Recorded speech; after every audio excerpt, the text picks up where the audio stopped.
Yo, Kylo, how's it going? Welcome. Let's have a look at the. Let's go and have a look at now that my brain has been truly rotted.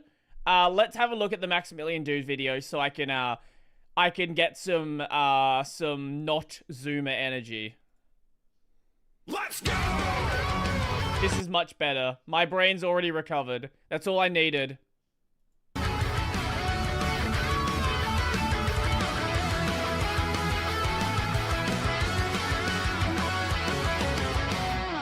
Let's talk about pricing. So the Switch 2... Yeah, it's rough, isn't it? It's a little rough. It's a little rough.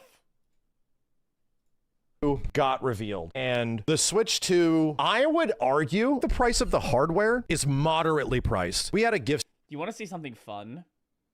I'll see if I can find it. Where is it? I saw it on Reddit. Was it on Reddit before, or was it on... Wait. Switch JP only cheap.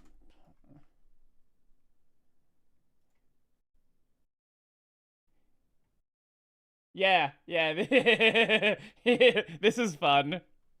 So the Switch 2 has two versions in Japan.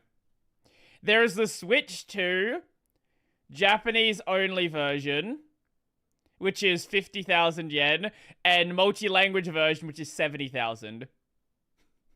So the hey, I guess if you don't want to pay as much for the Switch, learn Japanese and get the Japanese language only version. I think that works out to be about $330 US. So it's way cheaper. Apparently it's because, you know, Japan's currency is garbage and they want to make it affordable to Japanese people, which is understandable, but it's also kind of funny that, you know, I think it is, I think it might actually be region locked as well, which is, yay. So, you know, better move to Japan, learn Japanese, play Japanese imports of games. Time to do my Anki reps then. I've been pretty lazy with that. Anyway, Maximilian Dude. Sub bet that the Switch 2 was going to be $399. To me, that yeah, a lot of people thought that. Nope. was pretty much the lowest in my brain they could possibly Sure. make that system cost. 400 felt like about right. The modern day, especially considering the Switch OLED was teetering on like 350. So it's like, yeah, them being 450 in my eyes was like, damn, that is not much more than I thought it was going to be, because in my head, I'm like, my dude, are we really getting a Nintendo console that's going to be $500? 450 is legit not. Let me show you something. Let's go to EB Games. PS5.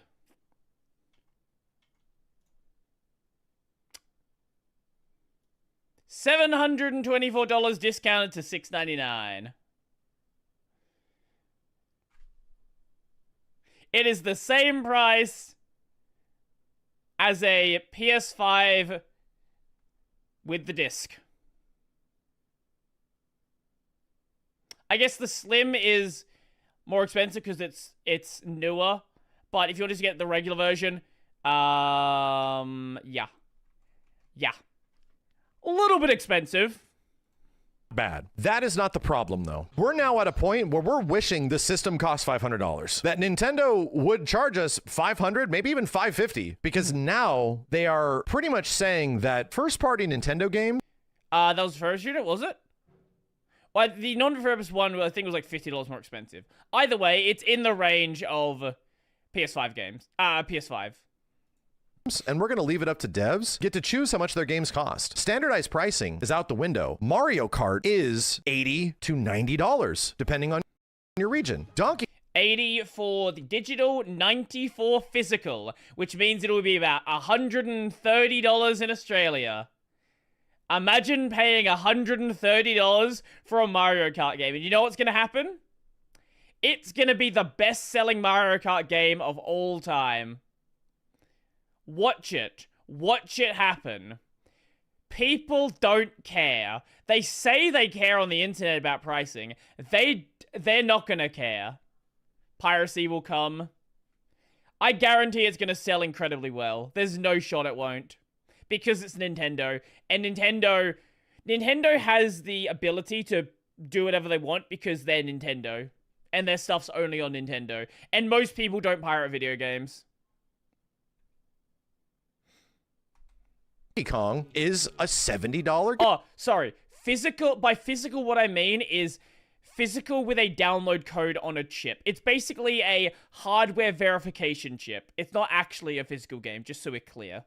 Game, which matches up with some other first-party games on the Switch. So it's like, wait, what? Mario Kart is a super expensive game. They're anticipating people are going to be buying the bundle, almost forcing people to have to get the digital bundle. But it sets a precedent that has been obviously changing over this console generation and has been teased several points from bigger developers. We all know the biggest looming question is that I think we've almost accepted this, and I'm not a big GTA fan, but I feel like Grand Theft Auto fans are already sitting in a moment of presumption that GTA is going to cost $99.99. That game's...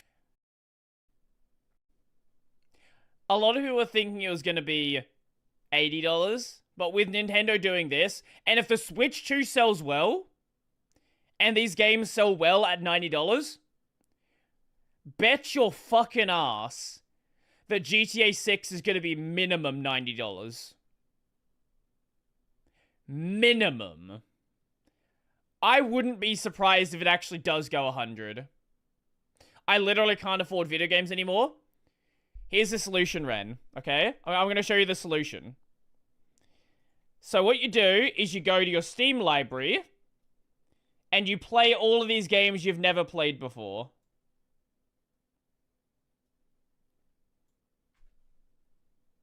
There you go. That's all you do. Stop buying new games. Just play the games you already have, or just buy games on Hyper Special. That's how you do it. It's going to come out and it's going to cost you $100. And the crazy part is that because it's... Or emulate older games. You know, another option. You know. There's plenty of PS2 RPGs you probably haven't played before.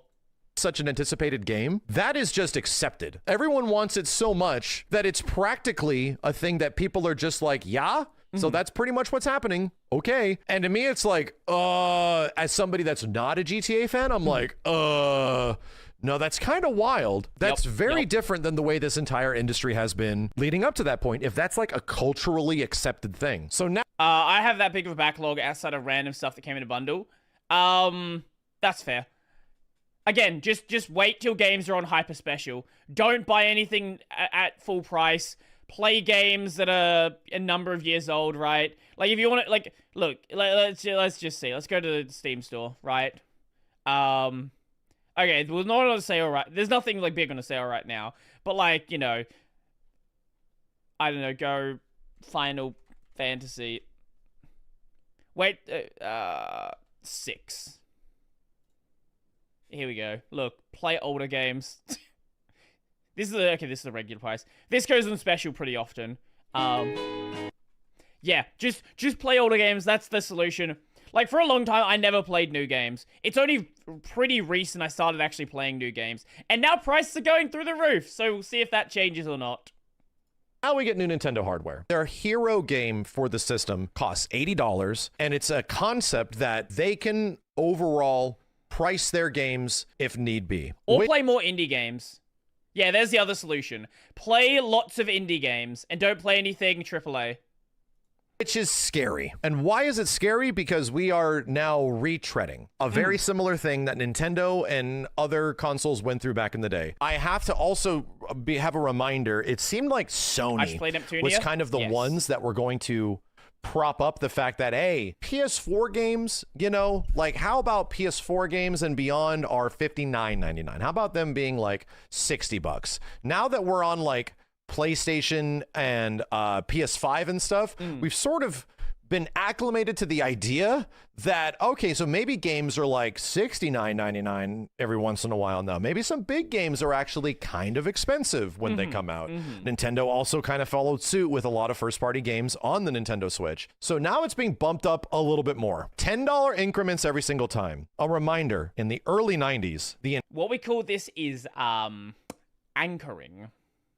Entire reason we had standardized pricing for games was because of the PlayStation 1, was because Sony chose to print their games on extremely cheap CDs, and they were being competitive in the market. They were trying to get a leg up in the market against Sega, against Nintendo, do something that didn't use cartridge technology that they had to spend a whole bunch of money on and pay Nintendo and pay Sega to like print games on these cartridges and shit, which were ballooning game prices. Sony was like, what if we just buy general CDs because they're cheap? And all of a sudden games were $49.99 period. Games would be cheaper than that. Greatest hits games for PS1 games could sometimes be $19.99. Remember those? Remember greatest hits? Lazy, I can find something.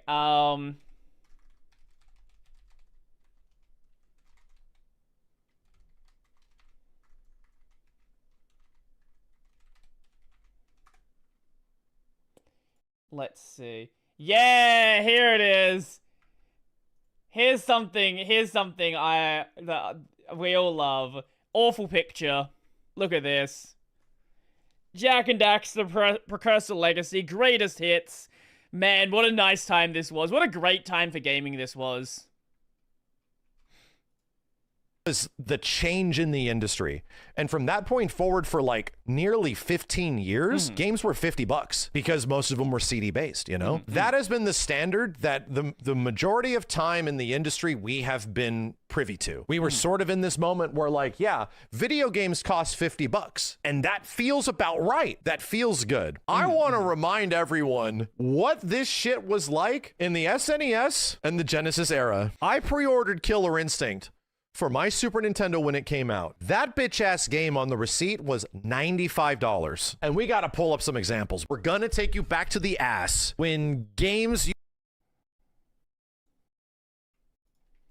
You're back. Yes.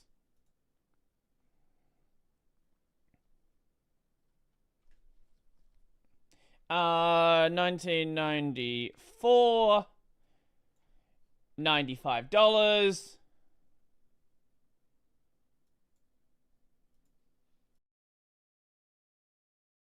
Calculate.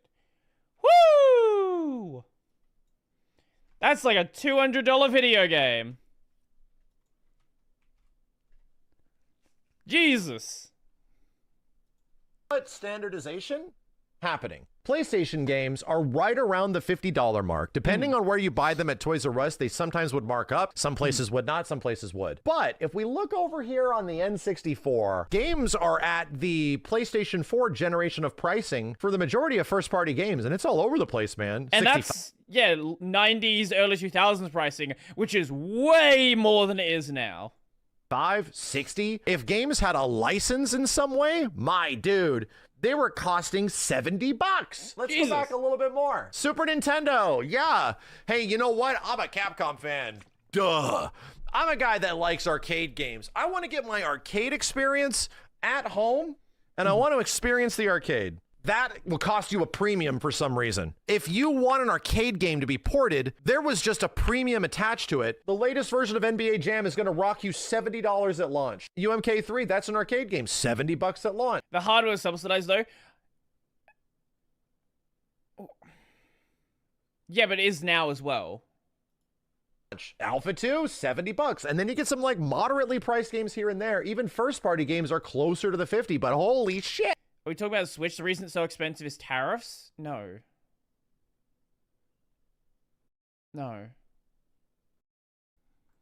Man, this was crazy. Like games were costing, the console was only $130. This is like competitive, right? This is normal. My dude, a $70 game in like 1995 is like $800 now or some shit. Yeah, that's like half the price of the console. That's okay. That's actually kind of fucking crazy. I didn't realize it was that bad back then. I mean, I'm being a little facetious, but what? It's not that far off. I guess the difference now is you have expensive games and expensive consoles, whereas back then, you just had the expensive games. Now or some shit. I mean, I'm being a little facetious, but what? It's not that far off. Yeah, okay. Ah!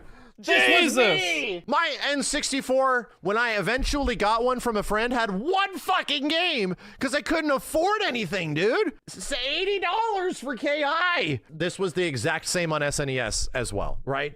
Shadows of the Empire, $80. Like, holy mother of God, dude. Here's the good one. Yeah, this is what I'm looking for. Dude, Donkey Kong Country 2 is only $79.48. What the fuck is... Wait, $90 video game?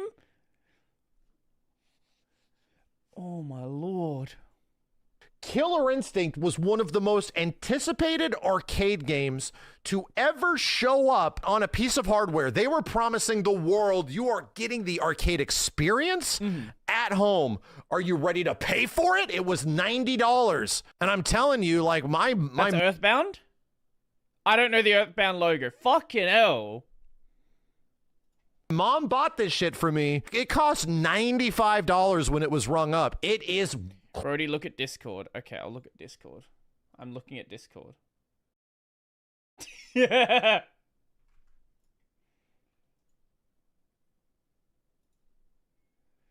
Freeze frame when the stream died.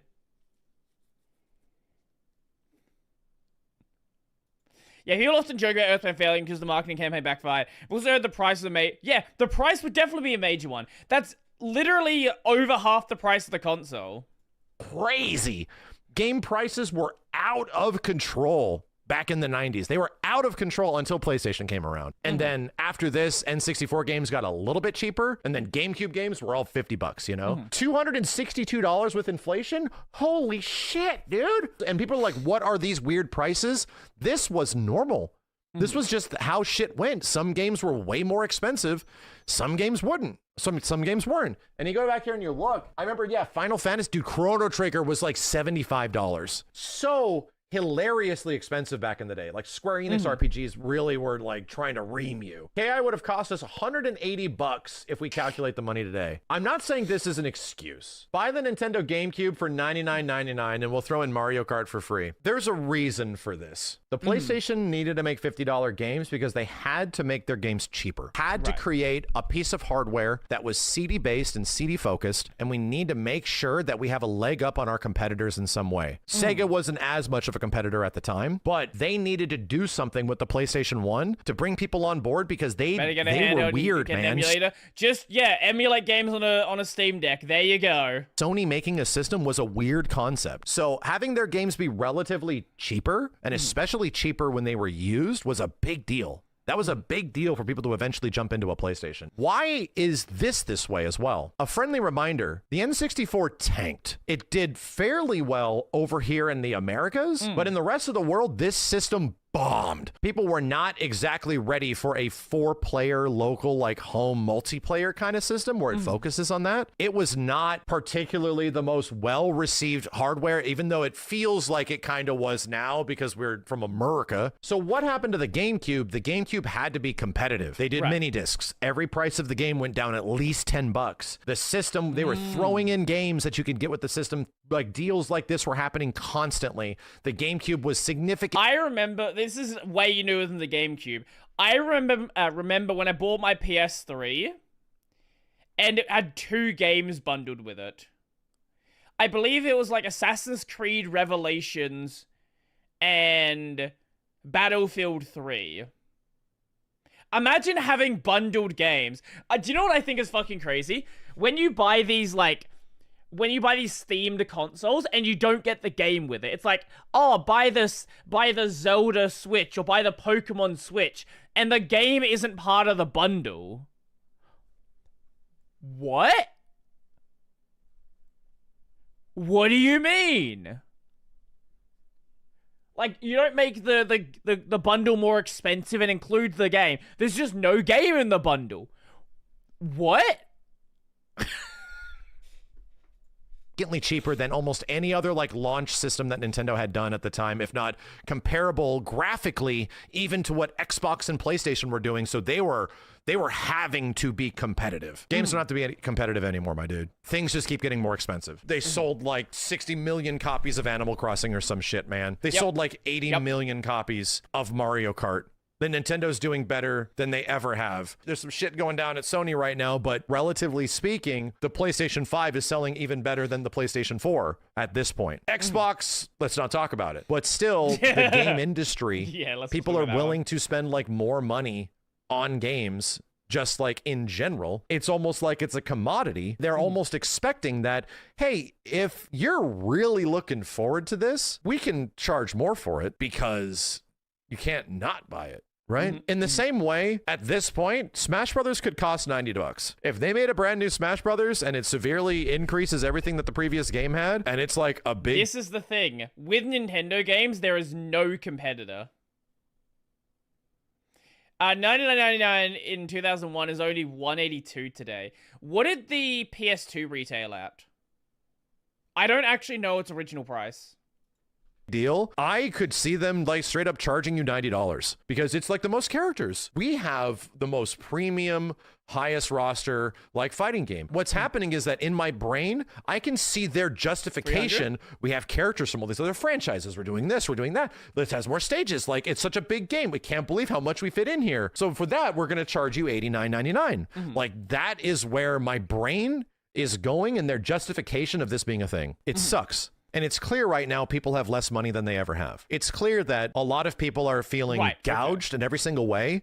And we're not even going through the current global economic crisis that could be visiting us in the next few weeks. That has not even happened yet. So we don't even know the impact of that in the near future because the majority of where these things are printed and where they come from, at least from a hardware perspective, I blame subscription services.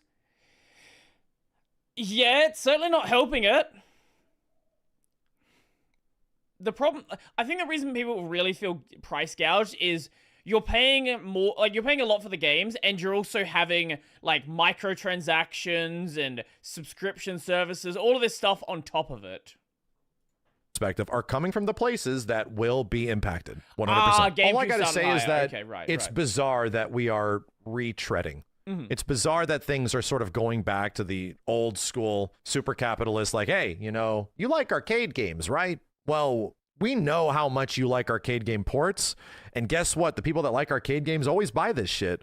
So we can just make them cost more and more and more. And now it feels like that's directly happening with, I would argue, Mario Kart. Because I proposed an idea at the start of this that, like, you can charge us $500 for the Switch 2. You could charge us $550 for the Switch 2. If it meant that the games were standardized. If the games stay at 60, if they stayed there, we will be spending less money over time. Well, no, it won't be coin slots because like physical currency is going away. It'll be tap and pay. It'll be pay wave. I don't know what you guys call it, but in Australia we have a thing we can like you can just like bonk your card on things and it just pays.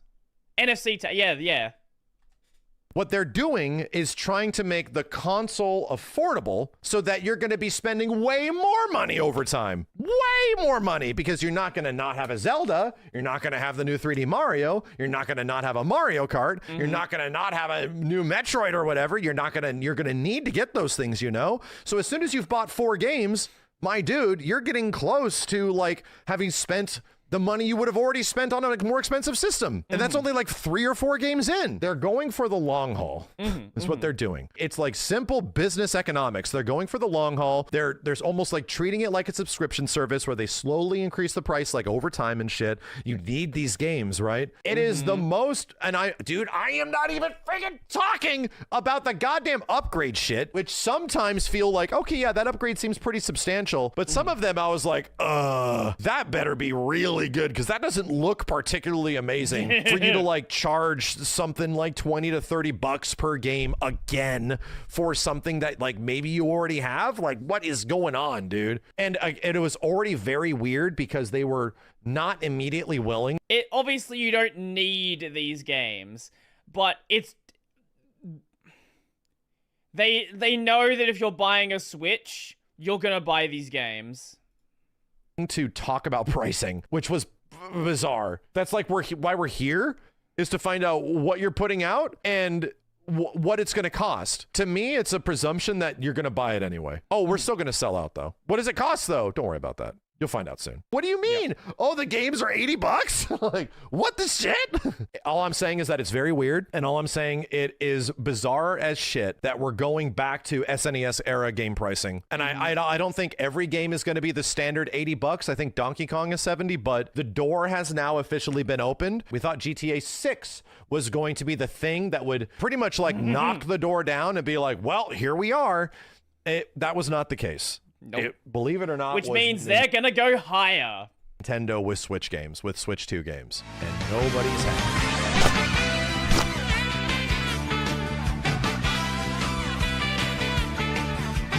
That was a good video. My doctor told me I need to buy a game every month or my heart will explode. There are definitely people that feel like that, though. That feel like they legitimately need these games. Like, you know, you could just not. Like, that's an option. I was like, aren't the OG Switch games $80? Then I realized I'm Canadian. He's probably talking about American dollars. Yeah, look, in Australia, you're paying big dollars. Real big dollars.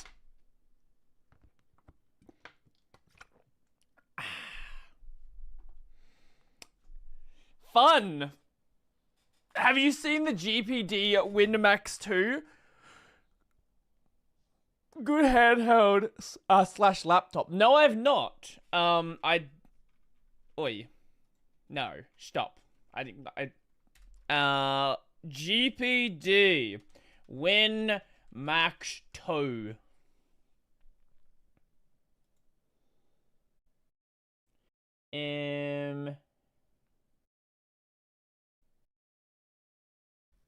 Freedom dollars versus Beaver bucks.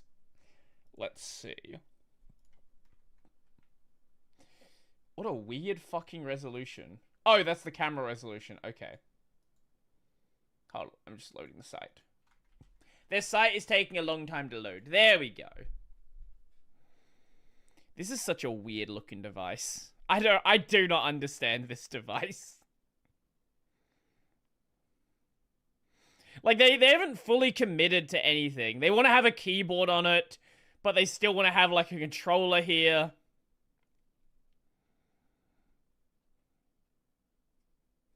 I don't think it understands itself. Like, it's a ridiculous system, don't get me wrong. Like, it's crazy powerful. The GPD Win 2 is an x86 handheld, which looks like the Vita, the same size as the Switch, and runs Bazite great. Abomination is what I'd call it. Yeah, I think that's a good way to describe it.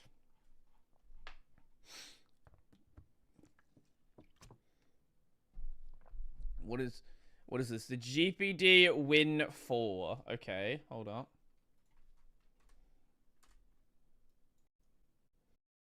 Oh my god, why is the website yellow? That makes more sense. That makes a lot more sense. I see what you mean about PS Vita. Yeah. Yeah, I see exactly what you mean about PS Vita. Well, you have big birds in Australia, so of course you have big dollars. That's true. You make a good argument.